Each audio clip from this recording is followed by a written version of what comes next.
video, I'm going to go ahead and show some examples of some segment constructions. Alright, so the three constructions that we're going to be doing today, the first one, or excuse me, there's going to be two constructions today. The first one is going to be copying a segment. Okay, then the next one is actually going to be adding segments together, which is actually just copying a segment, just doing it a couple times in a row. Same thing, the next one after that will be subtracting segments, so you're still just using that first construction that we're going to do, copying a segment, and just doing it multiple times. And then the last construction that we're going to do is called a segment bisector, so or a segment perpendicular bisector, some people call it as well. So for this first one, we're going to create segment AB such that the length of AB equals the length of CE. So the first thing that I need to do is draw a ray so that I have a place to put my segment. Okay. And I'm going to go ahead and pull out my compass. And basically, what I'm going to do is I'm going to measure the segment CE with my compass. So I'm going to go from the sharp point here to the pencil point. Alright. Now a lot of times people have actually measured segments before, and maybe they're trying to find the width of a desk to see if maybe it'll fit through the door or something like that. A lot of times they'll actually use their hands and kind of spread their arms up to see how wide an object is going to be. So basically you're doing that same thing but with the compass now. You're spreading it to see how wide it's going to be.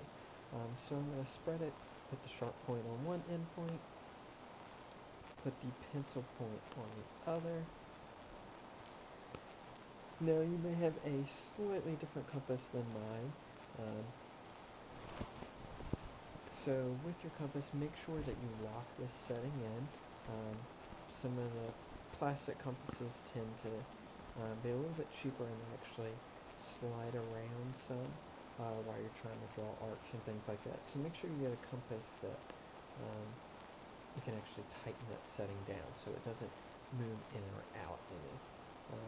So then my next step, once I've copied that length, I'm going to put my sharp point on the end point of that ray. I'm going to swing through until I make a little arc.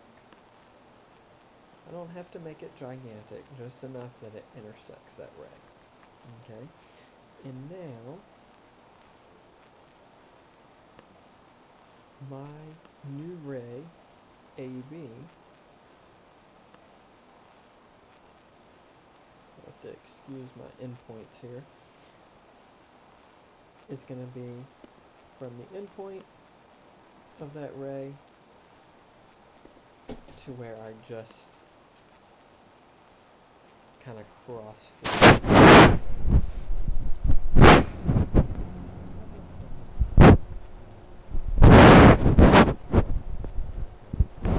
Make it a little bit more difficult as when we're adding. Okay, so if I look at number 5 here, we're going to add this segment SN and this segment CE. Okay, so the first thing I'm going to do, draw a ray. But I got to make sure that it's long enough that it will fit both SN and the CE. Okay. Then, since I'm going to add SN to CE, I'm going to measure with my compass from S to M. So sharp point on one end, pencil point on the other. Okay. And then, once I've got that measurement, I'm going to put my sharp point on the end of the ray, swing through, then I'm going to pick up, and now I need to measure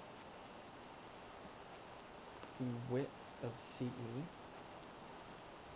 So measure that from sharp point to pencil point.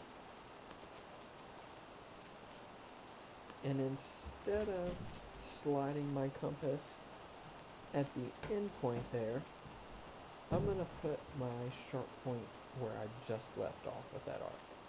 Okay, so I'm going to keep going in the same direction. So I'm swinging to the right. So my final segment, TA, is going to go from the end point to that last arc that I just made there. Okay. So this is going to be TA.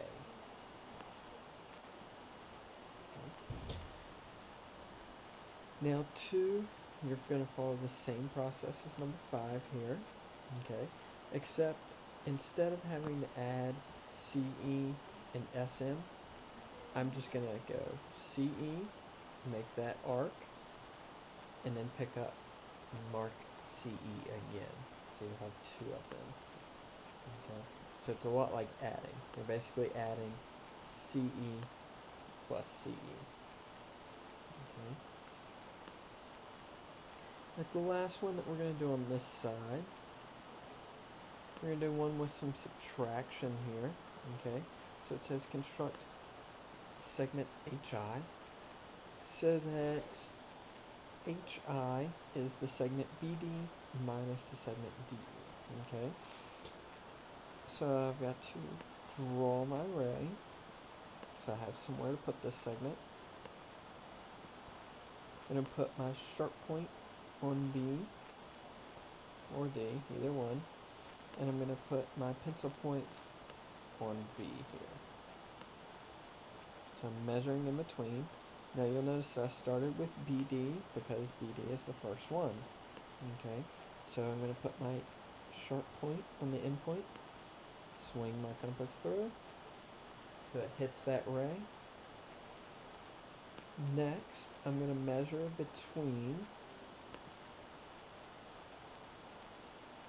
D and Y here. So we've got D and Y. It's going to be this setting. Now, if I was adding this segment, I would swing further to the right because I would be going in the same direction. Instead, I'm subtracting, so I'm going to actually work backwards. So I'm swinging the opposite direction that I came. Okay. Now, what's going to be left is this little segment that we called HI. Okay. So once I subtract those two, I'm left with just that little segment HI. Okay. So 6 you would have to do a very similar way, except you would add 2 segments together first. Then I would have to go backwards and subtract out BD. So I would have to go right when I'm doing the VT plus SM, and then swing my compass back around to go left for BD. Okay. Now on the back page, we've got to do the perpendicular bisector. Okay. So the back page is going to be all one construction. There's not going to be anything new. Okay. Now you'll notice that it's kind of labeled a little bit different. This one says perpendicular bisector. Number 8, you'll notice it says construct the midpoint. Okay, so remember your perpendicular bisector will cut your segment in half at a 90-degree angle. Okay, so that means at that intersection point is where I'm going to have a midpoint. Okay, 11. You're going to be doing the same construction as I'm about to show, except you just got a triangle, but you just got to use that one side DO. You kind of ignore the side OG and DG here. Okay, and then for 9, basically I'm going to draw my perpendicular bisector and see if A is right at that intersection point. If it is, then it is a midpoint. If it is not, it is not a midpoint. And then for number 12 here, we're going to determine if either N or G is the midpoint of KT. So basically, when I draw my perpendicular bisector, it's either going to go through N or it's going to go through G. Okay, so the one that I'm going to actually demonstrate is going to be number 9, but it's going to be the same construction that you do for all of these. So the first thing I'm going to do is I'm going to put my sharp point on one of the endpoints. Okay, now since I'm trying to bisect or cut this segment in half, that means my compass needs to be at least a little bit more than halfway. Okay, now what I usually tell my students in class is you don't want to make your compass setting huge, so that when you're doing your perpendicular bisector, you basically need a poster board to do the perpendicular bisector because you've got gigantic big arcs. Okay, and you don't want to do it too small, or you'll notice that the construction doesn't work out. Basically, we don't hit halfway, so there won't be any intersections. Okay, so I usually tell my students kind of about 3/4 of the way, just kind of eyeball it.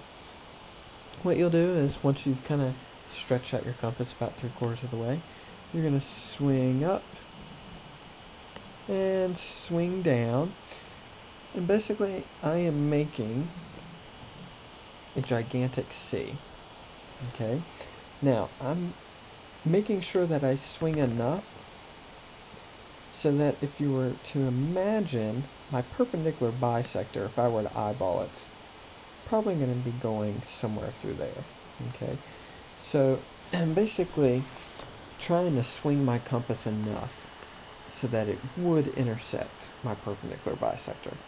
Okay, so then I'm going to pick up my compass, and using the same setting, I'm going to put my sharp point on the other endpoint, and I'm going to swing through and make a backward C, just enough so that they intersect. Okay, my last step, I'm going to draw through the X's, and they'll be my perpendicular bisector. Okay, so for this one, A is not the midpoint. Okay, if A was the midpoint, it would be right here. That's going to be my midpoint. So that's how you copy a segment, add some segments, and then also do the perpendicular bisector of the segments.